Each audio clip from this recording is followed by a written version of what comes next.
Hi, hello, నమస్తే. Welcome to beyond box office. నా పేరు మోహన్ మురళీకృష్ణ అండ్ ఈరోజు నేను రీసెంట్‌గా చూసిన 'తమ్ముడు 2025' సినిమా గురించి మాట్లాడడానికి వచ్చాను. 'Thammudu 2025' directed by Venu Sriram under the banner Sri Venkateswara creations, starring actor Nithiin garu and మన 'కాంతార' ఫేమ్ సప్తమి గౌడ గారు.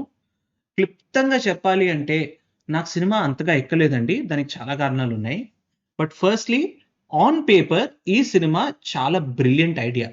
ఒక రకంగా చెప్పాలంటే ఇది ఒక restricted location survival action thriller. అంటే ప్రొటాగనిస్ట్ ఇంకా వాళ్ళ గ్రూప్ ఒక రిస్ట్రిక్టెడ్ లొకేషన్ నుండి ఎస్కేప్ అవ్వడానికి ప్రయత్నిస్తూ ఉంటే యాంటాగనిస్ట్ వాళ్ళని ప్రివెంట్ చేస్తూ ఉంటారు. వీళ్ళిద్దరి మధ్యలో కలయికే సినిమా యొక్క కాంటెక్స్ట్ ఫార్మ్ చేస్తది. ఇలాంటి సినిమాలు మన ఇండియన్ ల్యాండ్‌స్కేప్‌లో చాలా చాలా అరుదు. ఒక మంచి ఎగ్జాంపుల్ తీసుకోవాలంటే గనక 'లోకేష్ కనకరాజు' గారు తీసిన 'ఖైదీ' ఒక రకంగా ఇలాంటి సినిమానే. సో, ఇలాంటి సినిమాల్లో ఆహ్, థ్రిల్లర్ కాబట్టి మనం చాలా చాలా రకంగా ఒక ఎమోషనల్ టర్బులెన్స్ ఎక్స్‌పెక్ట్ జేస్తాం. వాళ్ళు ఇక్కడి నుండి బయటపడతారా? లేదా? వాళ్ళకి ఎలాంటి ఇబ్బందులొస్తాయి? ఇబ్బందులొచ్చినప్పుడు దాన్ని ఎలా రిజాల్వ్ చేసుకోవడం ట్రై జేస్తారు. ఒక రకంగా ఈ సినిమాలో ఇలాంటి కాన్‌ఫ్లిక్ట్ పాయింట్స్ వచ్చిన ప్రతిసారి హీరోనే ఆన్సర్ అవుతూ ఉంటాడు. దానివల్ల ఏంటంటే రావాల్సిన సర్ప్రైజ్ ఆర్ రావాల్సిన థ్రిల్ అందుకోదు. ఇందులో చాలా క్యారెక్టర్‌లు డీటెయిల్‌లోనే రాసుకున్నారండి. ఓ రకంగా చూసుకుంటే మన 'స్వస్తిక విజయ్' గారి క్యారెక్టరు, 'సప్తమి గౌడ' గారి క్యారెక్టరు, ఇంకా 'సౌరభ్ సచ్దేవ్' గారి విలన్ పాత్ర చాలా చాలా నీట్‌గా రాసుకున్నారు అనిపిస్తుంది కానీ, అది స్టోరీకి ఎంతవరకు ఇంటిగ్రల్ అన్నది చాలా ఇంపార్టెంట్. షూర్. వాళ్ళకి ఒక రోల్ ఇచ్చారు. ఒక మీటీ రోల్ ఇచ్చారు. వాళ్ళకి చాలా మంచి రన్ టైమ్ ఇచ్చారు. సరే. స్టోరీలో ఎంతవరకు మ్యాటర్ అవుతుందన్నది కూడా ఈక్వల్లీ ఇంపార్టెంట్. ఇచ్చేసాము దేర్‌ఫోర్ ఇట్ ఈస్ గుడ్ అనడం మాత్రం కరెక్ట్ కాదు. ఈ సినిమాలో విలన్‌కి ఒక చాలా ఇంట్రెస్టింగ్ ఫ్లా ఉంటుందండి. Wherein he cannot hear or rather he cannot bear hearing anything about 20 decibels.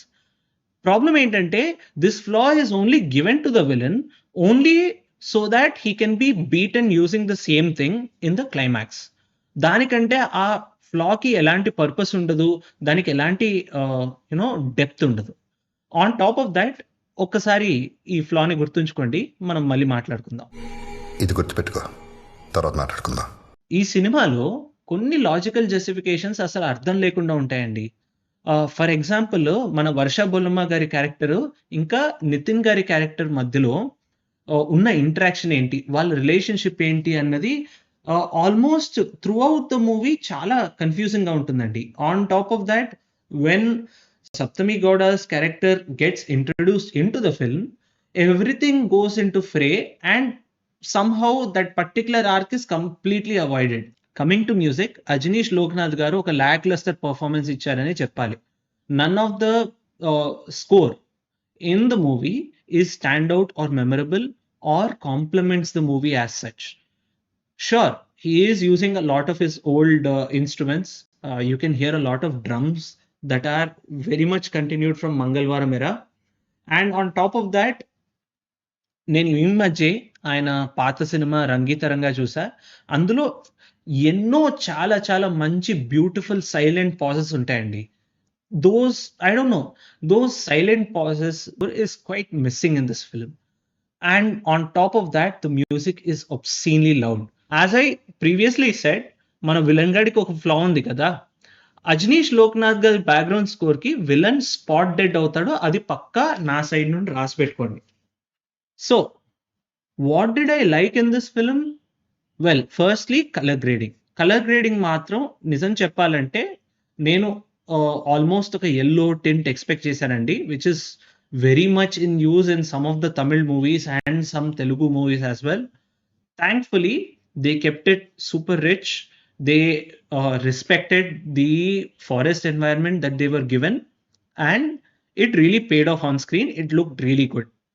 Second, some of the cinematographic choices were very good. అంటే కెమెరా యాంగిల్స్ కొన్ని చాలా బాగున్నాయి. There were some particular scenes where there was a bird's eye view onto some of the tribes that were walking with torches. చాలా నీట్‌గా తీశారది. So, అలాంటి situations enjoy చేశా. On top of thought 3 I can't believe I am saying this. అసలు ఇది నేను చెప్తున్నానంటే నాకు చాలా వింతగా ఉంది. సినిమా చాలా వరకు రియల్ లొకేషన్స్‌లో షూట్ చేశారు. Which is very commendable. ఈ టైమ్ అండ్ ఏజ్‌లో చాలా డైరెక్టర్స్ సినిమాని బ్లూ స్క్రీన్ లేదా గ్రీన్ స్క్రీన్ మీద తీసేస్తున్నారు. తర్వాత బయటికొచ్చి చూస్తే ఫిల్మ్ గురించి ఇంకెంత తక్కువ మాట్లాడుకుంటే అంత మంచిది. This concludes our review for the movie Thammudu. మీకు కనుక మా కాంటెంట్ నచ్చినట్లయితే బియాండ్ బాక్స్ ఆఫీస్‌కి సబ్స్క్రైబ్ చేసుకోండి.